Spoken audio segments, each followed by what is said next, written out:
the big strength about art and the power that art has is the ability for anyone gets to say what they have to say. It's really about you getting to find your voice and getting to say it. And everybody gets to do that.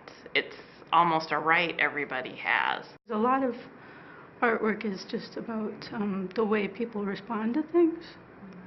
And that's a moment of creation.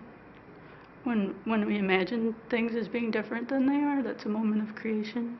Often when you're dealing with people who might have not be verbal or have might be illiterate, might be deaf, might have a lot of other issues going on, visual arts can offer a really unique and innovative pathway to communication. When some paths are blocked, others become the ones to take. Another barrier that I've seen is the artists themselves, because since they may have a more severe disability, people have pretty much, maybe not presented them with that opportunity, and they've come to believe that since their disability is a little bit more extensive, that they really aren't able to do it. And it's really getting them to believe that it's even worth trying. And then once you get them to try, to stick with it, and to really believe that, hey, I am doing this and this does matter, and I can do this even though it takes me a little bit longer and in a different way. That's how I learned how to paint, was just poring over the artwork in picture books until I thought that maybe I could do something like that. It's just bringing another piece of diversity to the table. And when they can speak about it, and when you can learn more about an individual or even a small group of individuals through that work, I think that's a great benefit.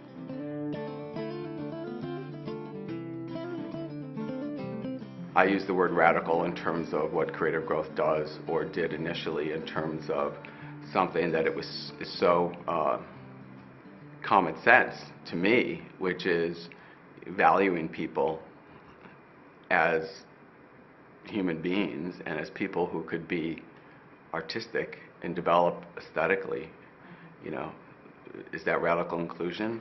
It was radical. It shouldn't have been, but it was. I think what's radical now is, in any social change movement, which I think essentially the arts and disability movement is or can be, you have to become radical in terms of how you break down barriers and perceptions around the dominant culture and the viewpoints about what you do. And so that's a radical act too. I've been saying, and again it seems radical to some people and it shouldn't, that it's contemporary art. When you have a human being working in a studio, making work, it's contemporary work. And that's the big direction that we have at Creative Growth, to push our artists as being seen, good or bad, into the world of contemporary art.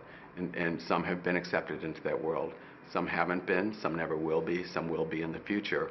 And that's, I think, one of the pathways to having the work by our people accepted on a level playing field. As a person with a disability, and I'm an advocate for the social model of disability, and seeing disability as natural, or disability as a construct of culture. Of course I'm going to come at it with, open the gates, open the gates, let us in, because, the real world is the world that everyone lives in, not just the people who have followed all the rules and achieved what has been set as the pinnacle of success. And yeah, there's a special aesthetic to the work that often comes from communities of artists with disabilities. Is there a culture of disability? How does that influence the style or the work or the interest matter or the communicative style of a piece?